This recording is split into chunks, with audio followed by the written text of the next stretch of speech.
Welcome to Behind the Paranormal with Paul and Ben Eno. Who abducted a New Hampshire couple on a lonely road in 1961? Where did these abductors come from? Given their behavior, did they consider us equals? Hello, and welcome to the 917th edition of Behind the Paranormal with Paul and Ben Eno, coming to you from WOON AM and FM radio in Woonsocket, Rhode Island, on the Paranormal Radio app from TalkStream Live, on YouTube, and via TuneIn.com, I should say. I'm Ben, and that was Paul, and today we're simulcasting a very special show with the Western Connecticut UFO Conference taking place at the Danbury Public Library. On today's show, we mark the 60th anniversary, because the actual anniversary was about a month ago, of the Betty and Barney Hill alien abduction case, the first such report to win global media attention. With us today to take your questions on this landmark case is our good friend, occasional co-host, and the niece of Betty and Barney Hill, Kathleen Marden. Kathleen is a retired educator, groundbreaking UFO researcher, author, international lecturer, the Mutual UFO Network's National Director of Abduction Research, among many other things, and certainly the leading authority on the Betty and Barney Hill case. So Kathleen Marden, welcome back to Behind the Paranormal. Thank you. It's great to be back with you again. Well, it's great to have you with us, especially for this very interesting simulcast we're doing. I think this is probably the first time, well, not the first time, but it's been a while since we've done something this interesting, I should say. So before we begin, we wanted to give the organizer of the Western Connecticut UFO Conference, that is Aurelio Maraca, the great and the legend, the man himself of the Danbury Public Library staff, a chance to tell everyone about the conference, which is going on all this week. Thank you, Ben. Yes, the Danbury Library, this is our 6th annual Western Connecticut UFO Conference. Begins today with this awesome simulcast. Tomorrow we have another presentation that you can register for on danburylibrary.org with Michael Panicello, who is the Executive Director of MUFON for Connecticut, and we're going to be talking about UFOs, past and present, in the state of Connecticut. And we also have on Wednesday at 6 p.m. Animal Reactions to UFOs with the great author and friend of the conference and the show, Linda Zimmerman. And also on October 30th at the Danbury Library, we're going to have a special live hybrid version of the conference where you can actually tune in virtually or come down to the Danbury Library and check it out. We're going to have Let's Look Up, Let's Investigate with the great Mark D'Antonio, who is the chief photo analyst of MUFON National. And after that, we're going to have a special pre-recorded segment of Paul and Ben Eno's talk of UFOs, aliens, and poltergeists. And then after that, we're going to have the always amazing and engaging Tom Reed talk about his experience, off-world experience regarding the Berkshire's UFO incident that he personally will talk to us virtually, and what unsolved mysteries had concealed during his segment. And then after that is a special virtual session with the great author and aviation historian Michael Schratt. And we're going to be talking about his book, Dark Skies, A Pictorial History of Lost, Forgotten, and Obscure UFO Encounters. So that is our UFO conference. If you're within Connecticut, you can come on in next Saturday. If not, you can always tune in across the world. Just go to www.danburylibrary.org, and it's right on our homepage, and feel free to register. It's all free. Thanks a lot. Thank you, Aurelio. Yeah, always a great time. We always really enjoy it. So let's just hop right into it. So Kathleen, before we begin taking questions, please give us the background of the Betty and Barney Hill case. I know there's a lot of details, so let's jump right into it. In a nutshell, my aunt and uncle, Betty and Barney Hill, went on a short vacation to Niagara Falls, through Ontario to Montreal, and then decided to return home through New Hampshire at night. This was the night of September 1961, and they had a very unusual craft sighting. It was obviously not a plane. It was silent. It could hover stationary in the air. It could shoot back and forth very, very strangely. They'd never seen anything like that before.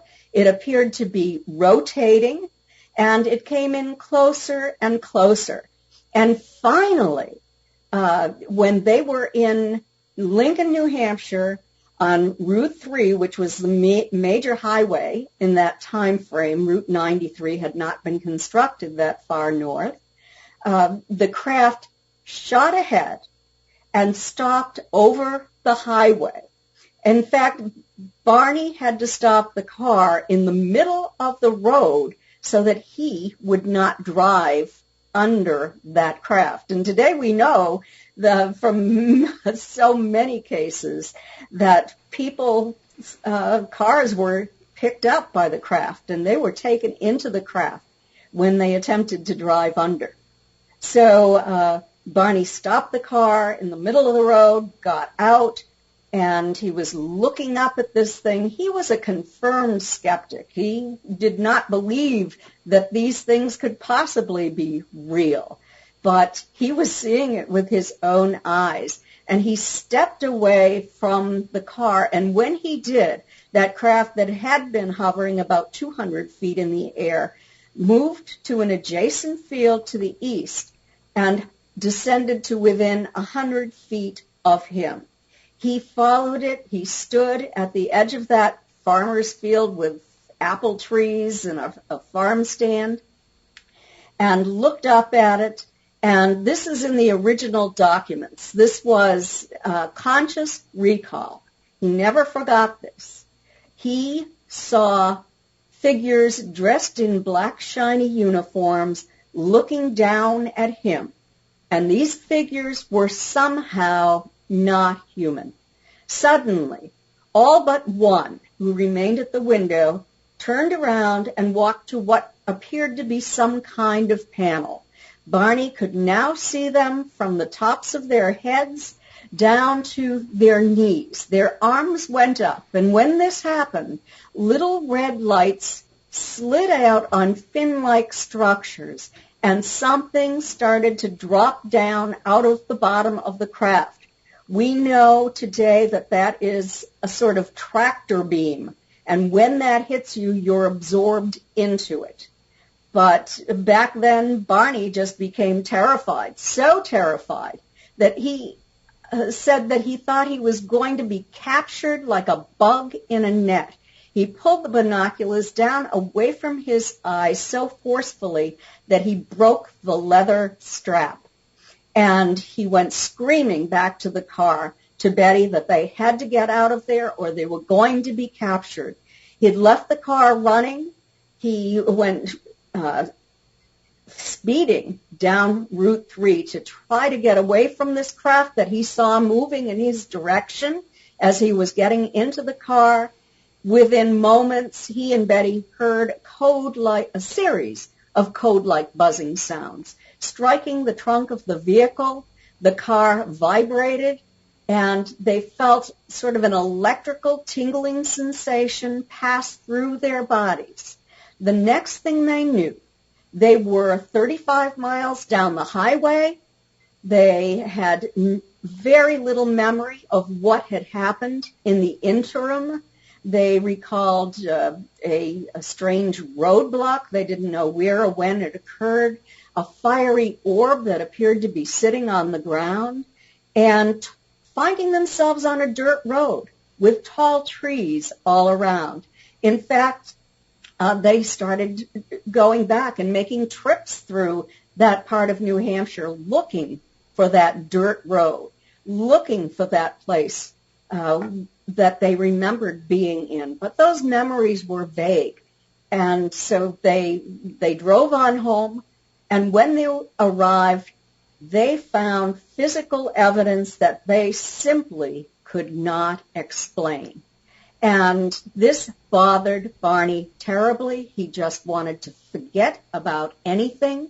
He felt that if he remembered, if he spoke of what he remembered, some kind of punishment would be meted out to him. And he became more and more distressed as Betty tried to find answers. She went to the Portsmouth Public Library and took out the first book she'd ever read on that topic. There was an address for the National Investigations Committee on Aerial Phenomena. She and Barney sat down. She was the typist, and wrote a letter to Donald Kehoe, former Major Donald Kehoe, at NICAP. That brought astronomer Walter Webb to their house for an interview of each of them over a period of 6 hours, first separately and then together. They made a report to Pease Air Force Base as well. And as time passed, this troubled Barney so terribly that he developed bleeding ulcers, high blood pressure.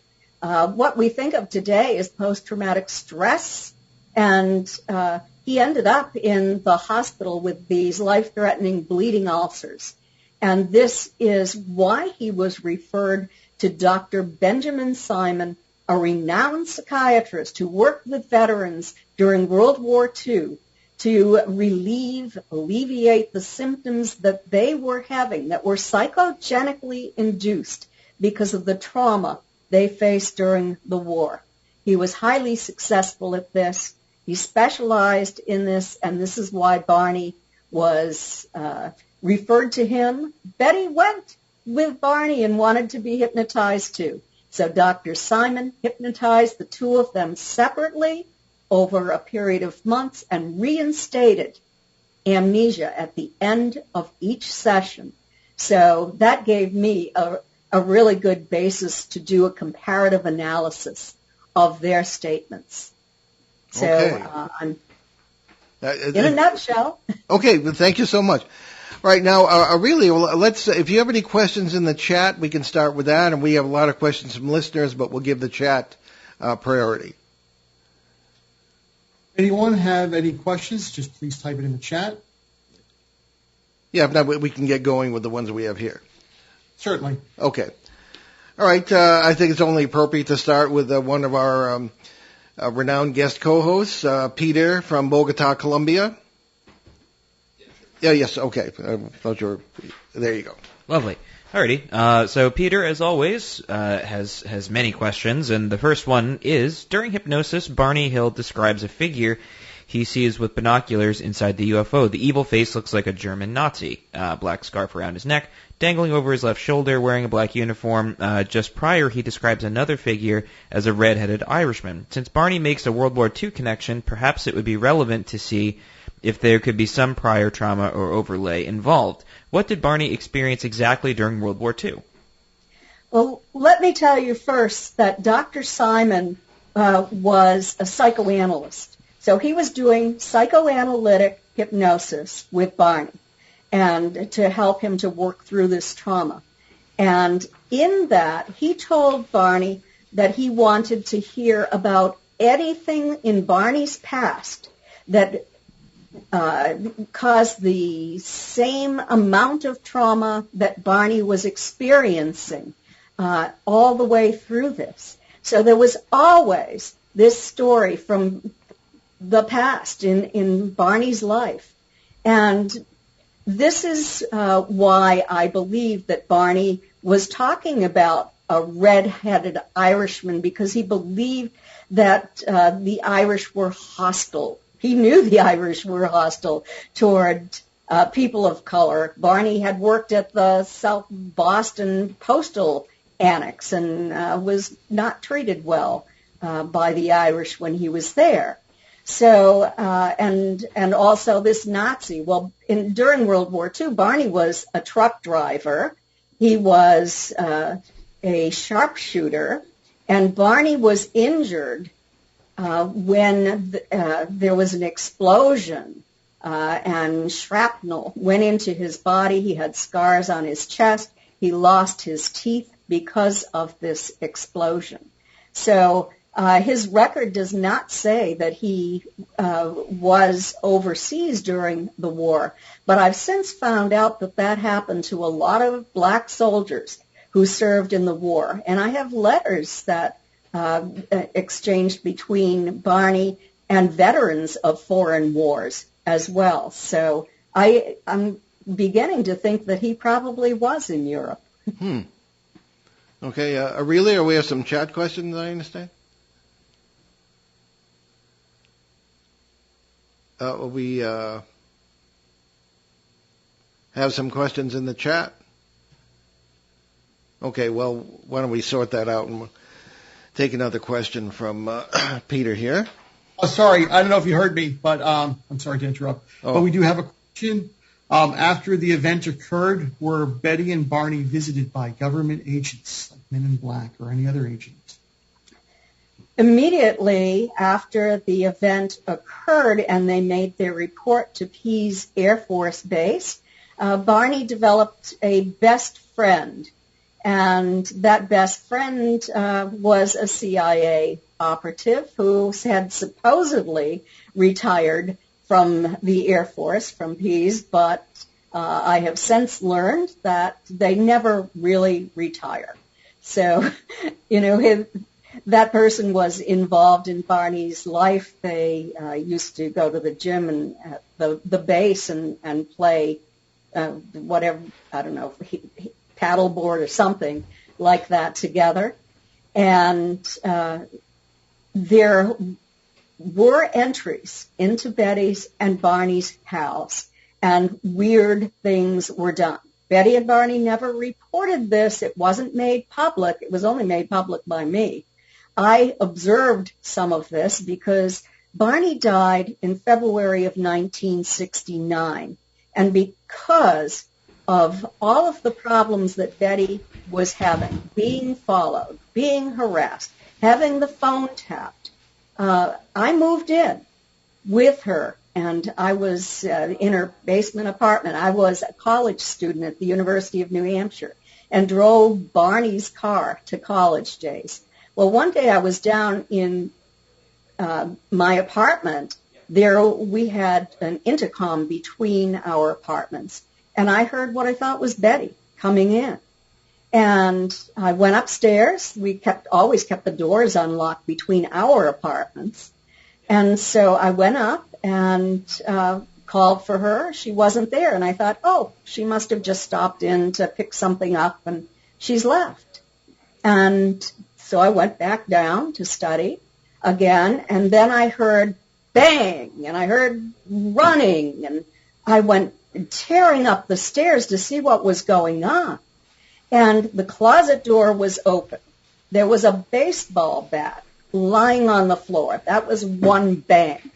The front door to Betty's apartment, she owned an apartment house, was open. The front door to the apartment building was open. The gate was open, and it was not a common burglar running up the street. It was a man dressed in a tan suit. Okay.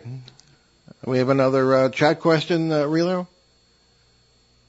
Yes, we do. We have another question for Kathy. In your years of research in the UFO field, what is your opinion on why ETs are visiting our world? Do you think they're friend or foe or possibly neutral? According to the statistics, and I've worked on 3 major studies with experiencers of about 5,000 at this point, and what we've discovered is that about 80% are friendly. They have come back from time to time to assist in our development. They're concerned about our barbaric behavior. When we started to explode nuclear weapons, it caused problems for them. They certainly didn't want us to take our brand of friendship out into space. They saw that we were developing technologically. And so they came and they stayed. And they started collecting flora and fauna all over the world. I think all I can think of is Noah's Ark, collecting DNA in case we destroyed this planet. they're also very concerned about our environment. The 20% that I talked about who are more unkind, unfriendly, they're here to take what they want, are basically just a group of small grays who, and also reptilians who have that sort of attitude. They work together, actually. And they're different from the other grays because there are many different types of grays. And many of those types are benevolent. They're friendly. And they have our best interest in mind. And also theirs. They're just so concerned about our barbaric behavior and would like to see humans move ahead on an evolutionary scale. Okay, Aurelio? Done for now. Okay. So let's get to Peter from South America and his next question. Sure. Alrighty, so Peter continues with, I really liked the 1975 TV movie based on the case. In what way was the movie version possibly different from what you understand was the actual alien encounter? Well, let me tell you, I have all of the hypnosis tapes and I have all of the records pertaining to that case, and also I've interviewed all of the researchers who were still alive over that 15-year period before I wrote my book. With Stanton Friedman, captured the Betty and Barney Hill UFO experience that I've just recently updated, so we have a new release now. And the difference between the movie and what really happened is in the movie you get the idea that Betty and Barney just saw kind of a light in the sky. And that then they had went to Dr. Simon and had all of these hypnosis sessions because of Barney's distress. Well, Barney was distressed, but you don't know all of the physical evidence. You're not aware of that, and you're not aware of what Betty and Barney remember. They remembered a great deal, and it's all in the early records, the archival documents. And even Pease Air Force Base had something on radar that night, an unconventional object, and also the North Concord, Vermont radar station saw something very large in the sky that was moving erratically earlier that evening. And they dismissed it as a weather balloon, even though it was moving against the wind. But there was something recorded that evening. We now have about at least 14 witnesses to the craft that night. We didn't know that back when the movie was made. The Barney that you saw in the movie was just a little more emotional than Barney. He just didn't lose it like it showed in the movie. And Betty was different than the little woman that Estelle Parsons played, kind of this dowdy little woman who didn't have a lot of power or self-esteem. That wasn't Betty at all. Betty was highly intelligent, curious. I come from a family of strong women. My grandmother was one of those women who marched for the women's right to vote, for example. She was a union organizer, and so there were strong women in my family, and Betty was one of them. That's cool. In the 1975 film, wasn't Barney played by James Earl Jones? Yes, Barney was played by James Earl Jones. That's really cool. A terrific job. Absolutely, yeah. Okay, if we have anything in the chat, let's proceed with that. If not, we have a question from, well, there's someone I think there in the chat. Real quick, we have a chat question. Do you think that the friendly aliens interviewed at all against the unfriendly aliens, from your experience, Kathy? According to the open-ended questions that we had on these projects that I worked on, research projects with PhD scientists, the information that we received is that the friendly entities are intervene and keep control of the unfriendly ones as much as they can. They'd like to drive them out completely. Okay, well, who wouldn't? But let's take sort of a very, very brief mid-show break. And you're listening to Behind the Paranormal with Paul and Ben Eno on WOON 1240 AM, 99.5 FM in New England's beautiful Blackstone Valley. And we are simulcasting today with the Western Connecticut UFO Conference at the Danbury, Connecticut Public Library. So quite the spectacular production today, I'm sure. So we'll get right back to the show. And I guess, do we have another chat question there, Aurelio? Or? I have a question from Gina. Have you ever read the book Voyagers, the Sleeping Abductees by Anna Hayes? No, I have not read that book. They say it's a fascinating, channeled book within 20 years that sounds like it's, I guess they're warning us of these times and advising us to wake up from societal pressure to conform and to think of ourselves and trust in our intuitions. But that seems like... there is something I would like to say. I had an interest in Admiral Herbert Knowles and also in the Canadian government's radio engineer, brilliant scientist, Wilbert Smith.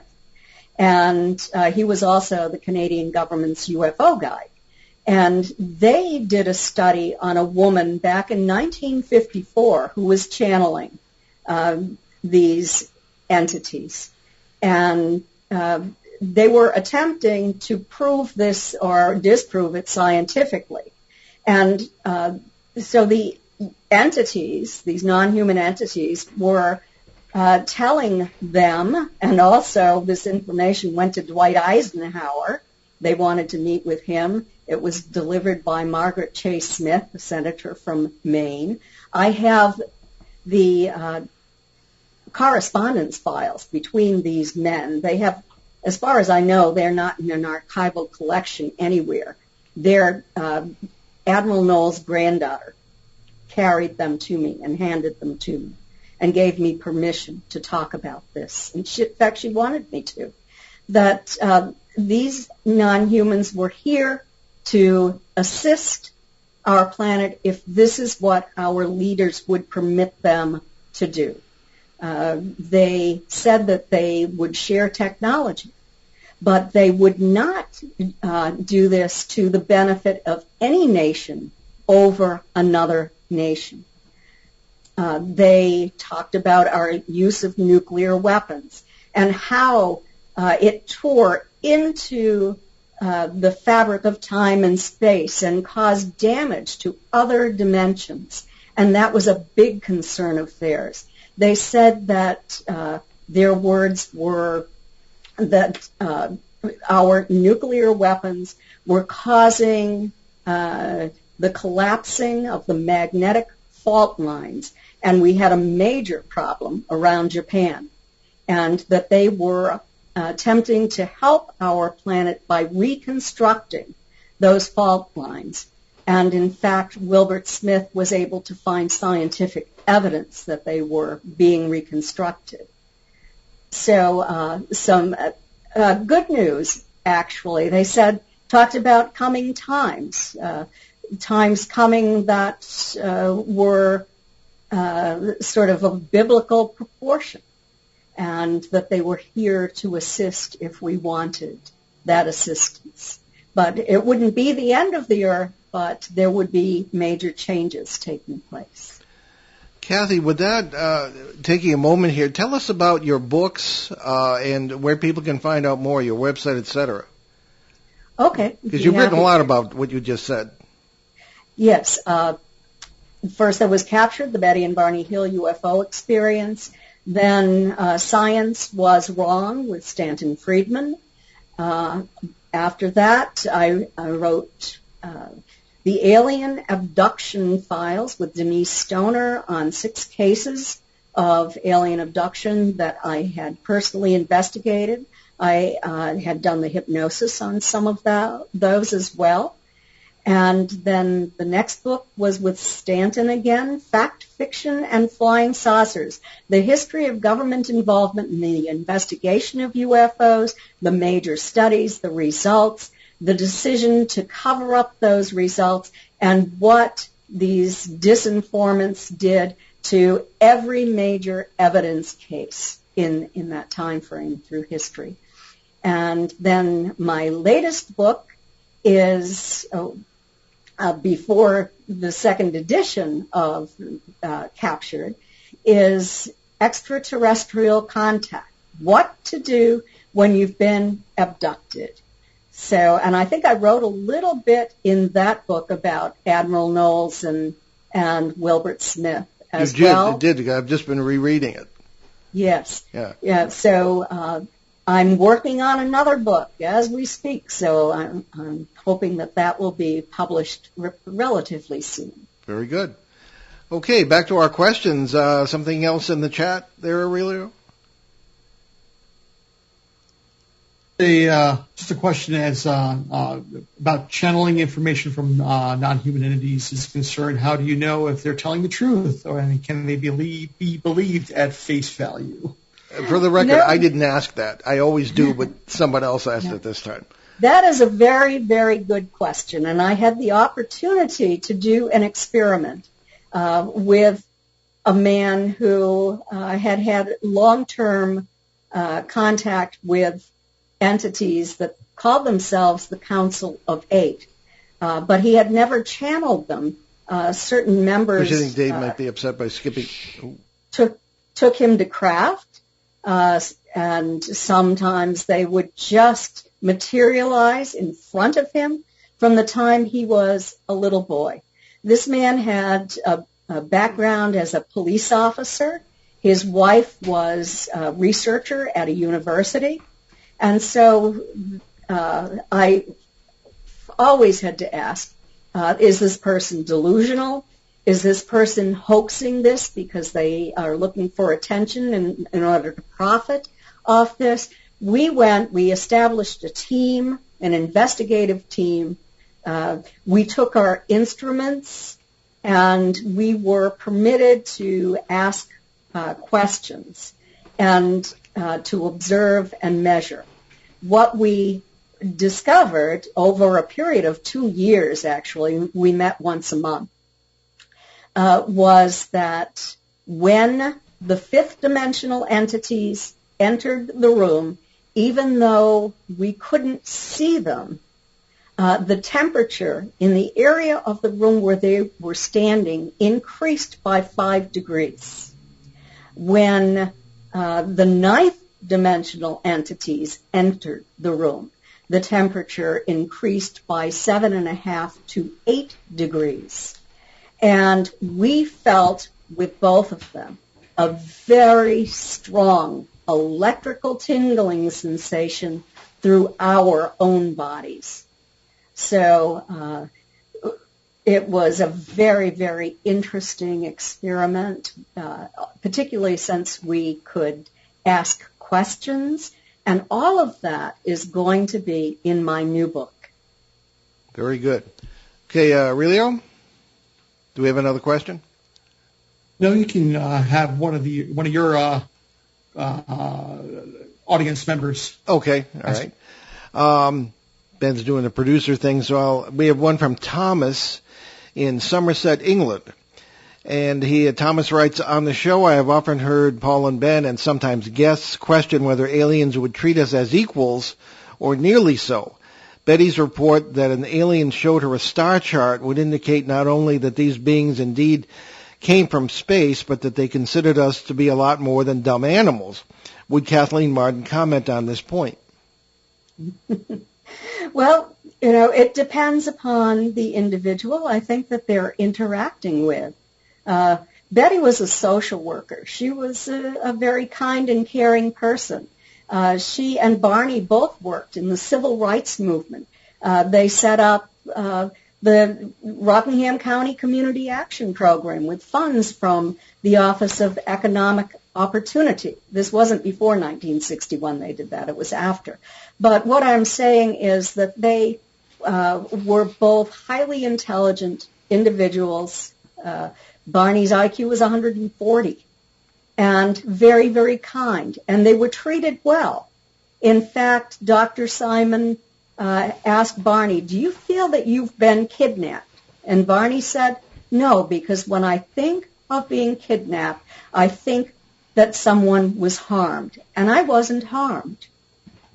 So Barney said he was not harmed. He was greatly frightened. This was a new experience. But he and Betty were not harmed. And Betty did ask, "I know you're not from around here. Where's your home port?" And the one that she called the leader produced this three-dimensional map with stars that were one the size of a nickel, the other the size of a quarter, in the foreground, connected by 5 lines that represented trade routes. She was made to understand that. There were lines going to different stars. There, in the end, after years of research by a brilliant woman from Ohio, Marjorie Fish, she discovered that one of those stars was our sun, and there were 2 solid lines going to it. And there were also trade routes, expeditions with dotted lines. So I really think that it depends upon the human that they're interacting with. I know that when they interact with people who resist, people who might be police officers or soldiers who are violent, try to use violence toward them, they will act appropriately. And some of these people are injured. I know of people who have attacked them when they entered their environment. And these people ended up having black and blue marks on their bodies. I have photographs of that. So, they they have come for that purpose, to meet with that individual for whatever reason.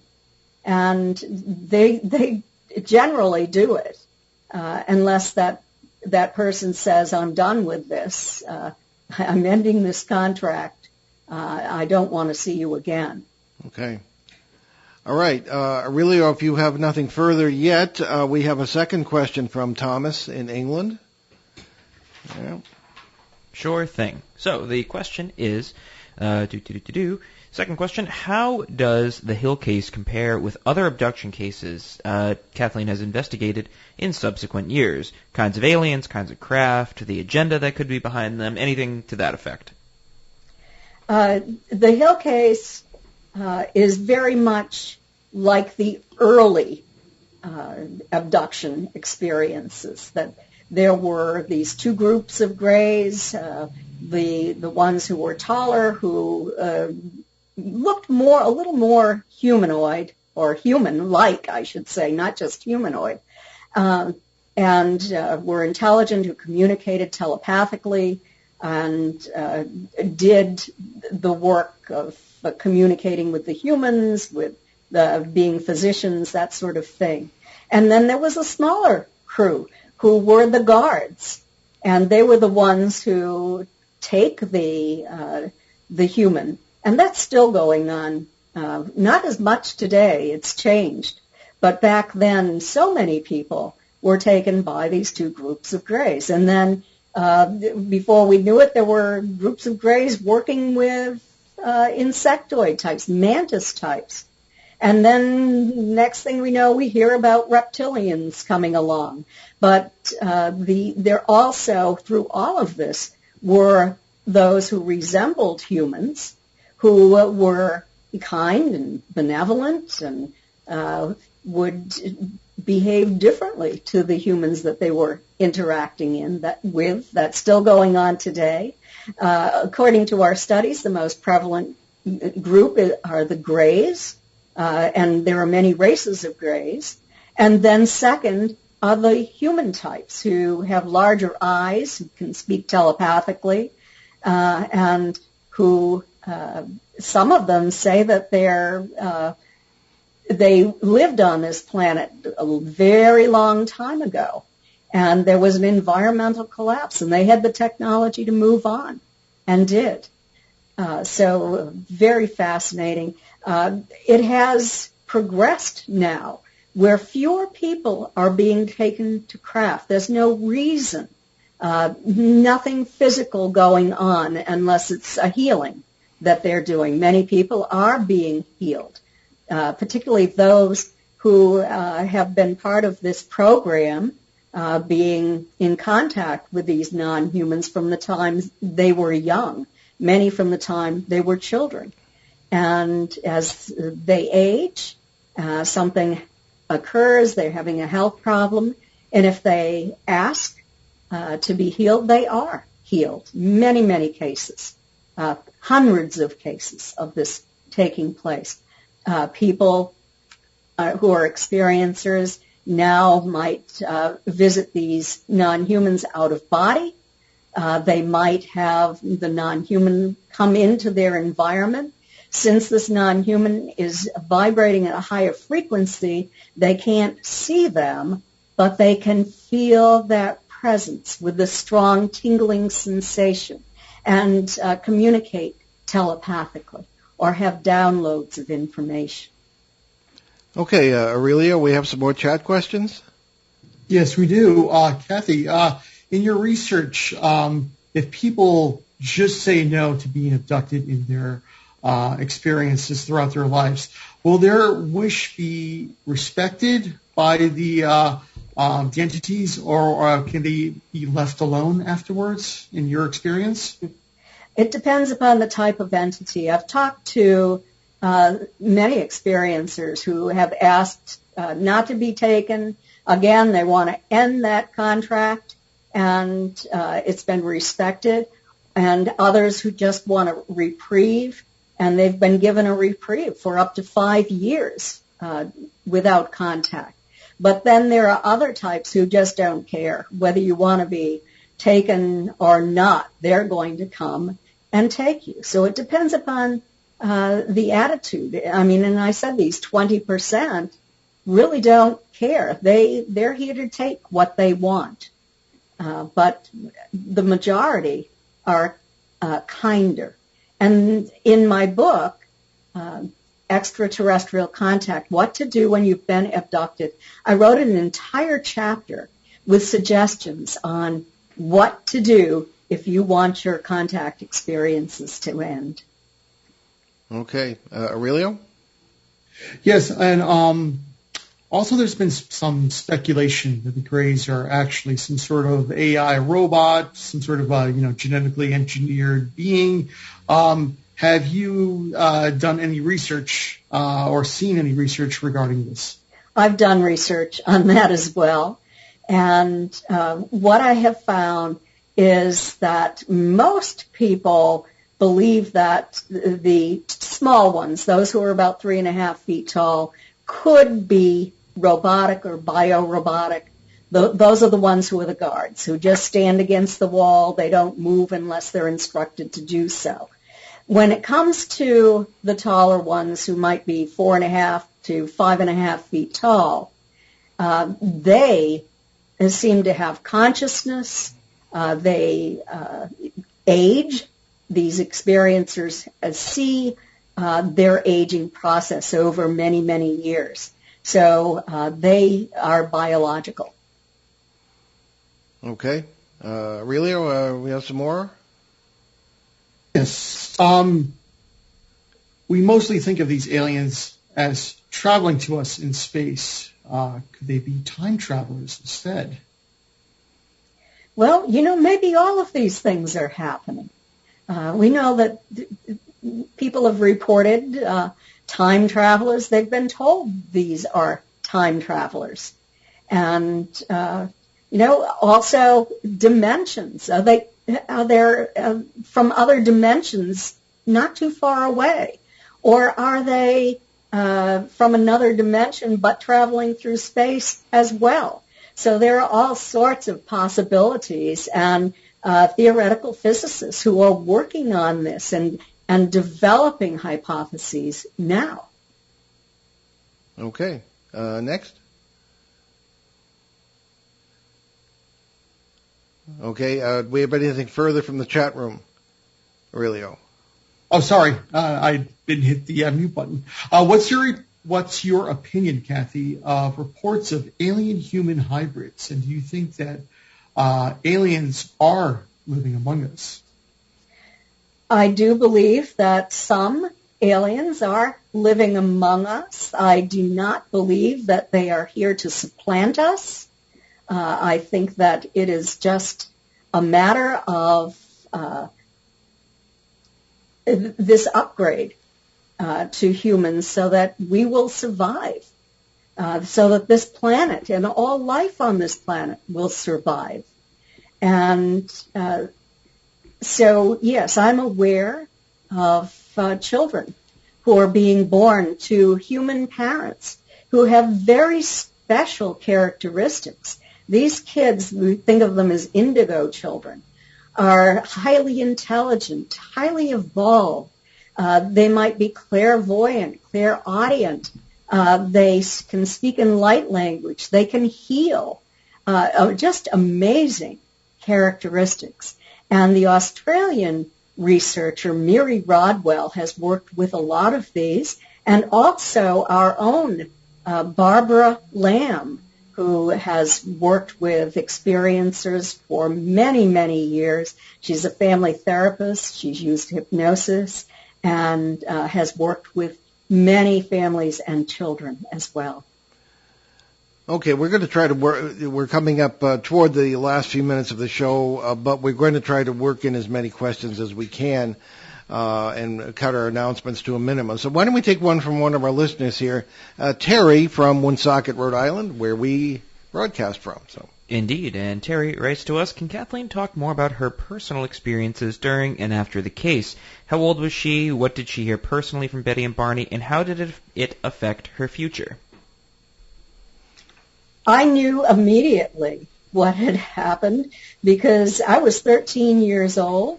I arrived home on the school bus. I went into my house, and my mother was on the phone with Betty. It was the afternoon of September 20th. Betty and Barney had returned home. They'd had a nap, and then Betty called my mother. And so I overheard from my mother's part of the conversation, and then my mother told me what Betty had said. Within 2 days, my parents and my two brothers and I drove the 20 miles from my childhood home in Kingston, New Hampshire, to Betty's and Barney's home in Portsmouth. And that's when Betty I heard her words myself. And my father sat quietly in a corner of the room with Barney. Barney was waiting for a call back from Pease Air Force Base. And he described to my father these non-humans, that what he remembered about the black shiny uniforms. And my father told me that Barney was very clear about what he remembered. And we saw the watches that no longer worked, but had been working perfectly fine on September 19th. We saw the spots on the trunk of the car that hadn't been there before the night of September 19th, the early morning of September 20th. And those shiny spots on the car had a magnetic field. We met all of the scientists who came to investigate the case. They would bring them down. I grew up across the street from my grandparents' farm in Kingston, and those were Betty's parents and my mother's parents. So Betty would bring all of these people, and Alan Hynek and Jacques Vallée and John Fuller. I met Benjamin Simon, many of those people who were involved in the case. Just early on, I saw the impact all of this had on Barney, and we were trying to help him, and he had an abreaction in my childhood home, just a huge release of information or emotions where he remembered the way those entities moved as they were approaching the car, and that it was sort of in a rolling gait, and they had spindly arms and legs. And, I was just there through all of this. When Dr. Simon was permitting them to remember what they had said under hypnosis, he was working with them together to integrate this knowledge. They would stop by at my childhood home, and I would sit there and listen to Betty as she told us what they remembered. So from the very beginning, this was part of my life, and it had a huge impact on my life. And, I grew up, everyone talks about how grounded I am. Well, of course. It doesn't make me weird just because this event is going on, even though disinformants would want you to believe that. I started out in psychiatric social work. And then when my first husband was studying for his doctorate in the philosophy of psychiatry at the University of Cincinnati, I did part-time graduate school there while I found a job teaching in the inner city because no one in the psychiatric hospital wanted to hire a 5-foot-tall blonde off the farm in New Hampshire. They thought I'd be injured. So that's sort of my history. I worked for many, many years with children in schools, and I was an education services coordinator, an educator, and over time I decided that I was going to investigate this myself, and as thoroughly or more thoroughly than anyone else in history, because I had the records. I had easy access to Betty. I had my personal memories of all of this, and I had access to the early investigators who were still alive. Okay, just a point. If we will have to go off the air in a few minutes. I think we have time for one more question in the chat, a quick one. But if Kathy wants to stay on the call and continue chatting with the folks, we're not going to stop her. So anyway, I'm sorry, but you know what? Let me say, I would love to under any other circumstance. But I have a documentary film crew here. Okay. Working with me this weekend, and I said that I would be back with them by 1:15. Okay, well, thank you for the time you've given us. As I say, I think we have time for one extremely quick question, you think, Ben, or we only have 3 minutes? Yeah, we could take it very, very fast. We have something in the chat, Aurelio? It may be a little bit complicated. It's what's your opinion, Kathy, on ancient aliens who approximately 200,000 years ago have been coming here and updating our DNA, sort of like to create modern humans? Yes. I really don't know. My impression is that they've been here for a very long time, and that they come back periodically to assist in our development. And so I have no reason to scoff at the information from biblical times. In fact, Major General John Samford, at the largest press conference since the end of World War II, in July of 1952 at the Pentagon, said, "These things have been seen in our skies dating back to biblical times."